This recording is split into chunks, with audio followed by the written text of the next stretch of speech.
ആകാശവാണി.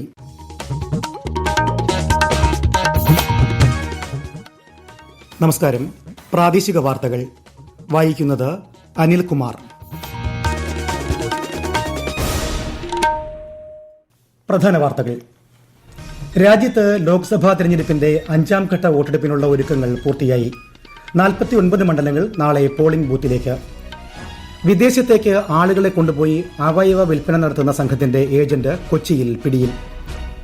സംസ്ഥാനത്ത് ചൊവ്വാഴ്ച വരെ അതിതീവ്ര മഴയ്ക്ക് സാധ്യതയുണ്ടെന്ന് കേന്ദ്ര കാലാവസ്ഥാ വകുപ്പ്. പത്തനംതിട്ട, കോട്ടയം, ഇടുക്കി ജില്ലകളിൽ ചുവപ്പ് ജാഗ്രത. മോശം കാലാവസ്ഥ തുടരുന്ന സാഹചര്യത്തിൽ കേരള തീരത്ത് മത്സ്യബന്ധനത്തിന് വിലക്ക്. മലയോര മേഖലകളിൽ രാത്രി യാത്ര പാടില്ലെന്ന് നിർദ്ദേശം. IPL ക്രിക്കറ്റിൽ പഞ്ചാബ് കിങ്സിനെതിരെ സൺറൈസേഴ്സ് ഹൈദരാബാദിന് 215 റൺസ് വിജയലക്ഷ്യം. വാർത്തകൾ വിശദമായി. രാജ്യത്ത് ലോക്സഭാ തെരഞ്ഞെടുപ്പിന്റെ 5ാം ഘട്ട വോട്ടെടുപ്പിനുള്ള ഒരുക്കങ്ങൾ പൂർത്തിയായി. 6 സംസ്ഥാനങ്ങളിലും 2 കേന്ദ്രഭരണ പ്രദേശങ്ങളിലുമായുള്ള 49 ലോക്സഭാ മണ്ഡലങ്ങളിലാണ് നാളെ പോളിംഗ്. ഉത്തർപ്രദേശിലെ 14, മഹാരാഷ്ട്രയിലെ 13, പശ്ചിമബംഗാളിലെ 7, ഒഡീഷയിലും ബീഹാറിലും 5, ഝാർഖണ്ഡിലെ 3, ജമ്മുകാശ്മീരിലെയും ലഡാക്കിലെയും ഓരോ സീറ്റുകളിലേക്കും വോട്ടെടുപ്പ് നടക്കും.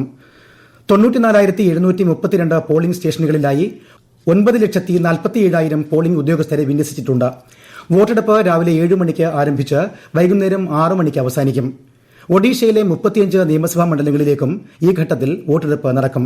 അതേസമയം 6, 7 ഘട്ട വോട്ടെടുപ്പിലേക്കുള്ള പ്രചാരണം ഊർജിതമായി പുരോഗമിക്കുന്നു. ജയിൽ ഭരോ സമരത്തിന്റെ ഭാഗമായി ന്യൂഡൽഹിയിലെ BJP ആസ്ഥാനത്തേക്ക് മാർച്ച് ചെയ്ത ആം ആദ്മി പാർട്ടി പ്രവർത്തകരെ പോലീസ് അറസ്റ്റ് ചെയ്തു.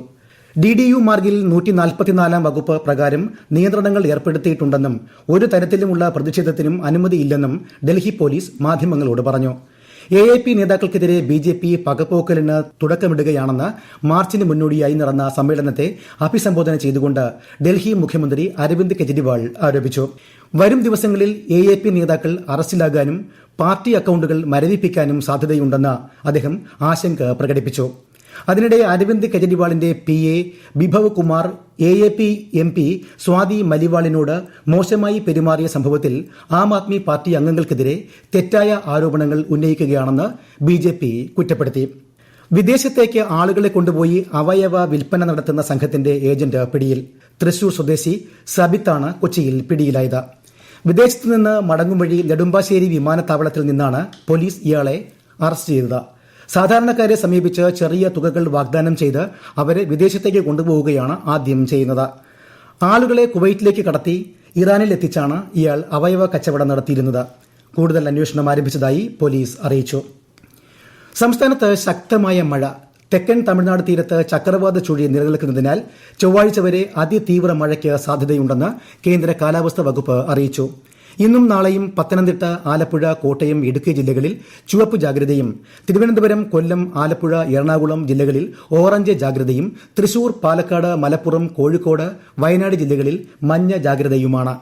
പത്തനംതിട്ട, ഇടുക്കി, കോട്ടയം ജില്ലകളിൽ ഖനന പ്രവർത്തനങ്ങൾ നിരോധിച്ചിട്ടുണ്ട്. മലയോര മേഖലകളിൽ രാത്രികാല യാത്രയ്ക്കും വിനോദസഞ്ചാര പ്രവർത്തനങ്ങൾക്കും നിയന്ത്രണമുണ്ട്. ഇടുക്കിയിൽ ഉച്ചയ്ക്ക് ശേഷം വീണ്ടും മഴ ശക്തമായി. ചുവപ്പ് ജാഗ്രത പ്രഖ്യാപിച്ചതിന്റെ പശ്ചാത്തലത്തിൽ രാത്രിയാത്രാ നിരോധനം ഉൾപ്പെടെ കർശന നിയന്ത്രണങ്ങളാണ് ജില്ലയിൽ ഏർപ്പെടുത്തിയിരിക്കുന്നത്. കൂടുതൽ വിവരങ്ങളുമായി ആകാശവാണി ഇടുക്കി ജില്ലാ പ്രതിനിധി രതീഷ് കൃഷ്ണ. ഇന്നലെ രാത്രി തുടങ്ങി ഇന്ന് രാവിലെ 10 മണിയോടെ ശമിച്ച മഴ ഉച്ചയ്ക്ക് ശേഷം വീണ്ടും ശക്തമായി. ജില്ലയിലെ മിക്കയിടങ്ങളിലും ഉച്ചയ്ക്ക് ശേഷം മഴ പെയ്തു. ഹൈറേഞ്ച് മേഖലയിൽ മഴയ്ക്കൊപ്പം കാറ്റും വീശുന്നുണ്ട്. മലയോര മേഖലയിലേതുൾപ്പെടെ ചെറു തോടുകളും പുഴകളുമെല്ലാം നിറഞ്ഞാണ് ഒഴുകുന്നത്. നീരൊഴുക്ക് ശക്തമാണെങ്കിലും ഡാമുകളിലെ ജലനിരപ്പിൽ കാര്യമായ വർധനയുണ്ടായിട്ടില്ല. ജില്ലയിലെ മലയോര മേഖലകളിലൂടെയുള്ള രാത്രിയാത്ര റെഡ്, ഓറഞ്ച് അലർട്ടുകൾ പിൻവലിക്കുന്നതുവരെ നിരോധിച്ചു. ഇതോടൊപ്പം ജില്ലയിലെ ഓഫ് റോഡ് സഫാരി പൂർണ്ണമായും നിർത്തിവെച്ചു. അടിയന്തര സാഹചര്യം നേരിടാനായി ജില്ലാ ദുരന്ത നിവാരണ അതോറിറ്റിയിൽ ഉൾപ്പെടെ 6 ഇടങ്ങളിൽ കൺട്രോൾ റൂമും സജ്ജീകരിച്ചിട്ടുണ്ട്. നിലവിൽ ഇതുവരെ കാര്യമായ മഴക്കെടുതികളോ നാശനഷ്ടങ്ങളോ റിപ്പോർട്ട് ചെയ്യപ്പെട്ടിട്ടില്ല.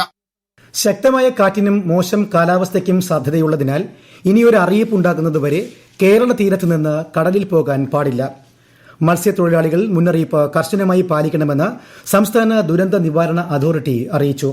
അതേസമയം കേരള, തെക്കൻ തമിഴ്നാട് തീരങ്ങളിൽ ഇന്ന് അർദ്ധരാത്രി വരെ ഉയർന്ന തിരമാലയ്ക്കും കടലാക്രമണത്തിനും സാധ്യതയുണ്ടെന്ന് ദേശീയ സമുദ്രസ്ഥിതി പഠന ഗവേഷണ കേന്ദ്രം മുന്നറിയിപ്പ് നൽകി. ഇന്നലെ പെയ്ത മഴയിൽ തിരുവനന്തപുരം നഗരത്തിൽ വെള്ളക്കെട്ട് രൂക്ഷമായി. കൂടുതൽ വിവരങ്ങളുമായി ആകാശവാണി തിരുവനന്തപുരം ജില്ലാ പ്രതിനിധി രജു കോലിയക്കോട്. തിരുവനന്തപുരം ജില്ലയിൽ ഇന്ന് മഴയ്ക്ക് നേരിയ ശമനമുണ്ടെങ്കിലും ഇന്നലെ പെയ്ത മഴയിൽ നഗരത്തിലെ വിവിധയിടങ്ങളിൽ വെള്ളക്കെട്ട് രൂക്ഷമായി. തമ്പാനൂർ, അട്ടക്കുളങ്ങര, ചാലറോഡ്, കുമാരപുരം, കഴക്കൂട്ടം, കുളത്തൂർ, ഉള്ളൂർ, മുക്കോലയ്ക്കൽ, ശംഖുമുഖം, വലിയതുറ എന്നിവിടങ്ങളിലാണ് വെള്ളക്കെട്ട് കൂടുതൽ രൂക്ഷം. ഈ പ്രദേശങ്ങളിൽ വീടുകളിലും കടകളിലും വെള്ളം കയറി. ഇതുവഴിയുള്ള ഗതാഗതവും ദുഷ്കരമായി തുടരുകയാണ്. ശംഖുമുഖത്ത് മരം വീണ് ഗതാഗതം തടസ്സപ്പെട്ടു. നഗരത്തിൽ സ്മാർട്ട് സിറ്റിക്കായി എടുത്ത കുഴികളിലും വെള്ളം നിറഞ്ഞു. ജില്ലയിലെ മലയോര മേഖലകളിലേക്കുള്ള യാത്രയിൽ ജാഗ്രത വേണമെന്ന് ജില്ലാ കളക്ടർ നിർദ്ദേശം നൽകി. മഴക്കെടുതിയിൽ തിരുവനന്തപുരത്ത് ഒരു മരണം. ചാക്ക സ്വദേശി വിക്രമൻ ആണ് മരിച്ചത്. 82 വയസ്സായിരുന്നു. രാവിലെ വീടിന് മുന്നിലെ വെള്ളക്കെട്ടിലാണ് മൃതദേഹം കണ്ടെത്തിയത്. പാലക്കാട് ചെങ്ങണാംകുന്ന് റെഗുലേറ്ററിലെ ജലനിരപ്പ് ഉയർന്നതിനാൽ ഇന്ന് വൈകുന്നേരമോ നാളെ രാവിലെയോ വെള്ളിയാംകല്ല് റെഗുലേറ്റർ തുറക്കേണ്ടി വരുമെന്ന് അധികൃതർ അറിയിച്ചു. ഭാരതപ്പുഴയിൽ വെള്ളിയാംകല്ല് റെഗുലേറ്ററിന് താഴെ വരുന്ന ഭാഗങ്ങളിൽ ജലനിരപ്പ് ഉയരുമെന്നും ജനങ്ങൾ ജാഗ്രത പാലിക്കണമെന്നും മുന്നറിയിപ്പ് നൽകി. ഈ വാർത്തകൾ ആകാശവാണിയിൽ നിന്ന്. ജനാധിപത്യവും മതേതരത്വവും പുലരുന്ന ആധുനിക കേരളത്തിന്റെ ശില്പികളിൽ പ്രമുഖ സ്ഥാനം വഹിച്ച വ്യക്തിയാണ് EK നായനാരെന്ന് മുഖ്യമന്ത്രി പിണറായി വിജയൻ. മുൻ മുഖ്യമന്ത്രി EK നായനാരുടെ 20ാം ചരമവാർഷിക ദിനത്തിൽ സംസാരിക്കുകയായിരുന്നു അദ്ദേഹം. ഇടവമാസ പൂജകൾ പൂർത്തിയാക്കി ശബരിമല ക്ഷേത്രനട ഇന്ന് രാത്രി അടയ്ക്കും. പ്രതിഷ്ഠാ ദിനമായ ഇന്ന് സന്നിധാനത്ത് തന്ത്രി കണ്ഠരര് മഹേഷ് മോഹനരുടെ മുഖ്യ കാർമ്മികത്വത്തിൽ ഉച്ചയ്ക്ക് സഹസ്ര കലശാഭിഷേകം നടന്നു. പ്രതികൂല കാലാവസ്ഥയിലും സന്നിധാനത്ത് നല്ല തിരക്കാണ് അനുഭവപ്പെടുന്നത്. ബിലീവേഴ്സ് ഈസ്റ്റേൺ ചർച്ച് പരമാധ്യക്ഷൻ മൊറാൻ മോർ അത്തനേഷ്യസ് യോഹാന്റെ സംസ്കാര ചടങ്ങുകൾ മറ്റന്നാൾ തിരുവല്ലയിൽ നടക്കും. ഭൌതിക ശരീരം ഇന്ന് വിലാപയാത്രയായി Thiruvalla Niranam Saint Thomas Believers Eastern ചർച്ചിൽ എത്തിക്കും. തിരുവനന്തപുരം മംഗലപുരത്തെ പാചകവാതക ടാങ്കർ അപകടത്തിൽ പ്രദേശവാസികൾക്ക് മുന്നറിയിപ്പ് നൽകി പോലീസ്. അപകടം നടന്ന പ്രദേശത്തെ വീടുകളിൽ ഇൻവെർട്ടർ പ്രവർത്തിപ്പിക്കുകയോ ഗ്യാസ് അടുപ്പ് കത്തിക്കുകയോ ചെയ്യരുതെന്നാണ് അധികൃതരുടെ കർശന നിർദ്ദേശം. അപകടത്തിൽപ്പെട്ട ലോറിയിൽ നിന്നും ഗ്യാസ് മറ്റ് ലോറികളിലേക്ക് മാറ്റിക്കൊണ്ടിരിക്കുകയാണ്. അപകടത്തെ തുടർന്ന് പള്ളിപ്പുറം CRPF മുതൽ മംഗലപുരം വരെയുള്ള ദേശീയപാത വഴിയുള്ള ഗതാഗതം നിർത്തിവച്ചു. ഇന്ന് വെളുപ്പിന് 4 മണിയോടെയാണ് കനത്ത മഴയിൽ ടയർ മണ്ണിലേക്ക് താഴ്ന്ന പാചകവാതക സിലിണ്ടർ കയറ്റി വന്ന ലോറി മറിഞ്ഞത്. വാതക ചോർച്ചയില്ലെന്ന് അധികൃതർ അറിയിച്ചു. കൊച്ചിയിൽ നിന്ന് തിരുനെൽവേലിയിലേക്ക് പാചകവാതകവുമായി പോവുകയായിരുന്നു ലോറി. അപകടത്തിൽ ഡ്രൈവർ നാമക്കൽ സ്വദേശി എറ്റിക്കൻ പരിക്കുകളില്ലാതെ രക്ഷപ്പെട്ടു. തിരുവനന്തപുരം കാട്ടാക്കടയിൽ പൂജാ സാധനങ്ങളുടെ മൊത്ത വിൽപ്പനശാലയിൽ വൻ തീപിടുത്തമുണ്ടായി. കാട്ടാക്കട, ചെങ്കൽച്ചൂള, നെയ്യാറ്റിൻകര, നെടുമങ്ങാട് തുടങ്ങിയ ഇടങ്ങളിൽ നിന്ന് അഗ്നിരക്ഷാസേനയുടെ 7ലധികം യൂണിറ്റുകൾ എത്തി തീ നിയന്ത്രണ വിധേയമാക്കി. 2 കോടിയോളം രൂപയുടെ നാശനഷ്ടമുണ്ടായതായാണ് കണക്ക്. തീപിടുത്തത്തിന് കാരണം വ്യക്തമല്ല. IPL ക്രിക്കറ്റിൽ പഞ്ചാബ് കിങ്സിനെതിരെ സൺറൈസേഴ്സ് ഹൈദരാബാദിന് 215 റൺസ് വിജയലക്ഷ്യം. ടോസ് നേടിയ പഞ്ചാബ് ബാറ്റിംഗ് തിരഞ്ഞെടുക്കുകയായിരുന്നു. ഒടുവിൽ റിപ്പോർട്ട് കിട്ടുമ്പോൾ മറുപടി ബാറ്റിംഗിനിറങ്ങിയ ഹൈദരാബാദ് 13 ഓവറിൽ 3 വിക്കറ്റ് നഷ്ടത്തിൽ 167 റൺ നേടിയിട്ടുണ്ട്. ഇന്ന് നടക്കുന്ന രണ്ടാമത്തെ മത്സരത്തിൽ രാജസ്ഥാൻ റോയൽസ് കൊൽക്കത്ത നൈറ്റ് റൈഡേഴ്സിനെ നേരിടും. രാത്രി 7:30 ഗുവാഹത്തിയിലാണ് മത്സരം. കോഴിക്കോട് മെഡിക്കൽ കോളേജ് ഓർത്തോപീഡിക്സ് വിഭാഗത്തിൽ രോഗിയുടെ കൈയിൽ ശസ്ത്രക്രിയയുടെ ഭാഗമായി കമ്പിയിട്ടതുമായി ബന്ധപ്പെട്ട വിഷയത്തിൽ അപാകതകൾ സംഭവിച്ചിട്ടില്ലെന്ന് ആശുപത്രി അധികൃതർ. കൈയിലെ മുട്ടിന് താഴെ ഒടിവുണ്ടായതിനാൽ വിദഗ്ധ പരിശോധനയ്ക്ക് ശേഷം ശസ്ത്രക്രിയ നടത്തി പ്ലേറ്റ് ഇടുകയായിരുന്നു. ഈ ഒടിവിന് താഴെയുള്ള ജോയിന്റ് ഇളകിയതിനാൽ അത് ഉറപ്പിക്കാനാണ് മറ്റൊരു കമ്പി കൂടി ഇട്ടതെന്നും ഓർത്തോപീഡിക്സ് വിഭാഗം മേധാവി വ്യക്തമാക്കി. അതേസമയം സംഭവവുമായി ബന്ധപ്പെട്ട് രോഗിയുടെ പരാതിയിൽ പോലീസ് അന്വേഷണം ആരംഭിച്ചിട്ടുണ്ട്. പ്രധാന വാർത്തകൾ വീണ്ടും. രാജ്യത്ത് ലോക്സഭാ തെരഞ്ഞെടുപ്പിന്റെ 5ാം ഘട്ട വോട്ടെടുപ്പിനുള്ള ഒരുക്കങ്ങൾ പൂർത്തിയായി.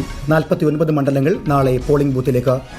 വിദേശത്തേക്ക് ആളുകളെ കൊണ്ടുപോയി അവയവ വിൽപ്പന നടത്തുന്ന സംഘത്തിന്റെ ഏജന്റ് കൊച്ചിയിൽ പിടിയിൽ. സംസ്ഥാനത്ത് ചൊവ്വാഴ്ച വരെ അതിതീവ്ര മഴയ്ക്ക് സാധ്യതയുണ്ടെന്ന് കേന്ദ്ര കാലാവസ്ഥാ വകുപ്പ്. പത്തനംതിട്ട, ആലപ്പുഴ, കോട്ടയം, ഇടുക്കി ജില്ലകളിൽ ചുവപ്പ് ജാഗ്രത. മോശം കാലാവസ്ഥ തുടരുന്ന സാഹചര്യത്തിൽ കേരള തീരത്ത് മത്സ്യബന്ധനത്തിന് വിലക്ക്. മലയോര മേഖലകളിൽ രാത്രിയാത്ര പാടില്ലെന്ന നിർദ്ദേശം. IPL ക്രിക്കറ്റിൽ പഞ്ചാബ് കിങ്സിനെതിരെ സൺറൈസേഴ്സ് ഹൈദരാബാദിന് 215 റൺസ് വിജയലക്ഷ്യം. പ്രാദേശിക വാർത്തകൾ കഴിഞ്ഞു. അടുത്ത വാർത്താ പ്രക്ഷേപണം 7:25.